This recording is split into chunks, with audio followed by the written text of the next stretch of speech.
Dungeon Quest, one of Roblox's most popular RPGs.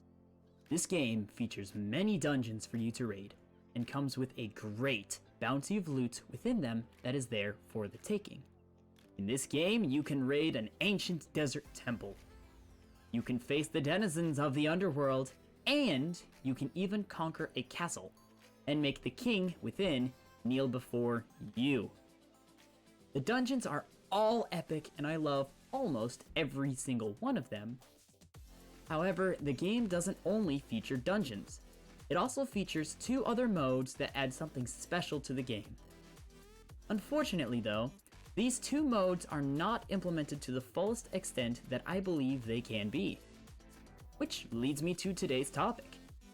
I would like to share with you guys on how if these two mechanics were implemented differently, they could make Dungeon Quest even better. So sit down next to the warm fire and grab a blanket. And while you're at it, grab a s'more or two. Because today, I will be talking to you guys about how boss raids and wave defense should be implemented into Roblox's most epic RPG yet, Dungeon Quest. Before we start, I would like to tell you guys about the fact that I stream every Monday, Wednesday, and Saturday over on Twitch. I play games such as Apex Legends, Minecraft, Terraria, and even Dungeon Quest itself. If you'd like to check it out, I'll put a link to that in the description below. And I also have a link to my Discord and my Twitter page all in the description as well with my Twitch link. So, come by, say hi, I hope to see you in game. Now, with that out of the way, shall we begin? I'm gonna separate boss raids and wave defense into two different categories, so I can talk about one of the modes at a time. For your convenience, I will put timestamps in the description of this video for you to be able to jump around to the various points throughout the video. And I'll go with boss raids to start us off. Boss raids improvement number 1. Remove the lengthy grind at level 130. For you newer players out there, allow me to explain what the mode and the requirement for boss raids is. Boss raids is a mode in Dungeon Quest that was implemented a while ago that enables players to fight many different difficulties of bosses depending on the key that the host has. The first bosses you will fight are 2 new steampunk themed bosses, while also including 4 unique bosses that cannot be found anywhere else in later tiers. This mode is only playable at level 130 and above, so it's available right after Steampunk Sewers. Now, what do I mean by remove the lengthy grind at 130? Well, there's not a dungeon at level 130, which means that you are stuck farming in boss raids until level 140. I mean, you could grind Steampunk Sewers Nightmare, but in order to get the most amount of experience possible in a single run, you must do boss raids at level 130. Thankfully, the experience you get from boss raids has been increased, however it is still a painful grind to level 140. So, how could this change? Well, there are 2 different paths that could be taken to avoid the unnecessarily long and painful grind.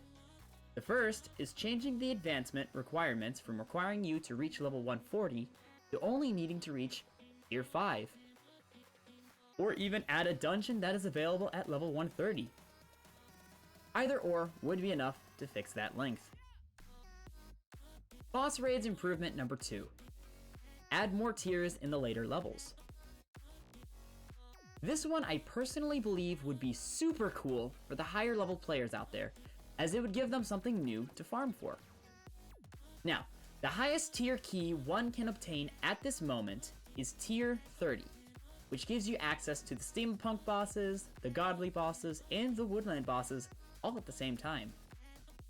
Now, all 6 of the bosses are super cool, however, that is all you can really do in boss raids.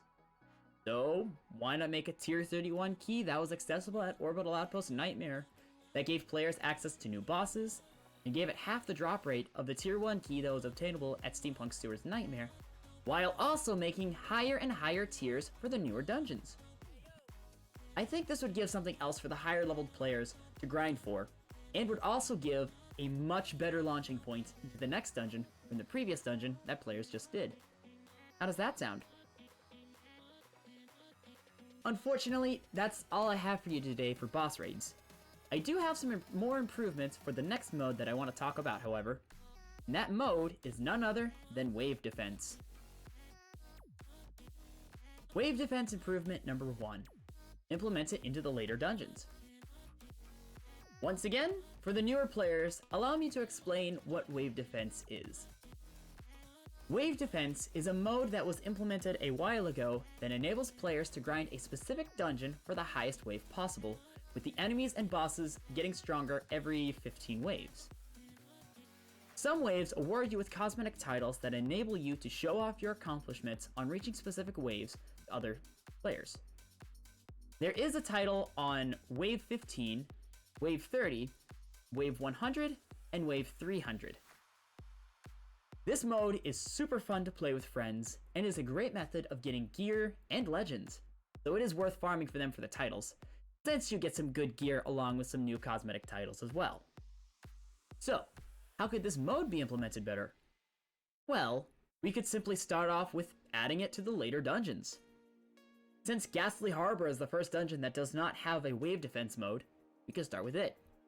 And yes, I can hear you saying now that Ghastly Harbor's bosses would not be compatible, and I would agree if it were not for the simple reason of, first of all, the second boss on Ghastly Harbor, the Corrupted Overlord, and second of all, you're wrong. I'm kidding, I'm sorry. Now, VCavi could even rig something up for the Sea Serpent if he really wanted to. So hey, kudos to creativity, I guess. And finally, the last point. I know this has been a little bit of a shorter video today. I apologize for that, but Wave Defense improvement number 2. Add new forms of waves. For those that have not played Wave Defense yet, allow me to briefly describe the flow of Wave Defense and what you can expect from it. Everything in Wave Defense operates on increments of 5. You have 4 waves of regular mobs, and then you fight one wave that has nothing but a boss monster in it. Once you complete that wave, all players that died in the previous runs then respawn. Besides the fact that you can get loot every 15 waves, that's basically it for Wave Defense as well. Just those same 2 types of waves for as long as you want to play for, or until you cannot fight the mobs anymore. So, how about this? Why not make a few new types of waves?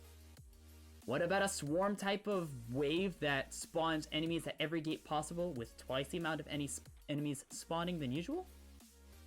Maybe a wave that makes both players and mobs alike both be insta-killed? Or what about a unique boss that has a low chance of spawning every 5 waves?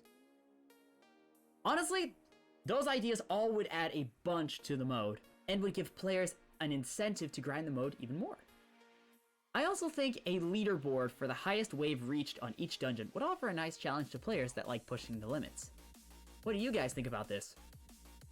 Now, there are so many more implementations that could be used to make the modes even better, but for the sake of keeping this video shorter-ish, I'm gonna go ahead and cut it off here. Comment question of the day. Yep, it's that time of the video where I pick out the comment of the day from last week's episode. For those that do not remember, the question from last week's episode was, if you were to make a legendary spell, what would it be? This comment was handpicked by me and is the comment question of the day for this week. Allow me to give a big thank you to the user Big Z Gaming for responding to this video. Here's what they had to say about the question. If I were to make a legendary spell in Dungeon Quest, the spell I would make would be similar to the Spirit Bomb. You would charge it up above your head like the Spirit Bomb, but when it makes contact with the ground, a giant laser would come up from the ground and do extra damage. This sounds super cool, and would be an epic crossover of the skills Spirit Bomb and Smite. How's the name Soul's Fury sound? Pretty cool, huh?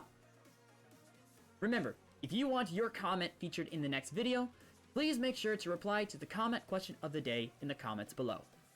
And that question is, if you were to implement a new mode into Dungeon Quest, what would you make? Well, that is all I have for you today. If you enjoyed this video, make sure to like, comment, and subscribe for similar content to this, And also check out my Twitch channel down in the description below. I stream every Monday, Wednesday, and Saturday. Come stop by, say hi, and drop me a follow. I hope to see you there, or even in-game. Thanks for watching, and remember my salty crew, don't get salty now.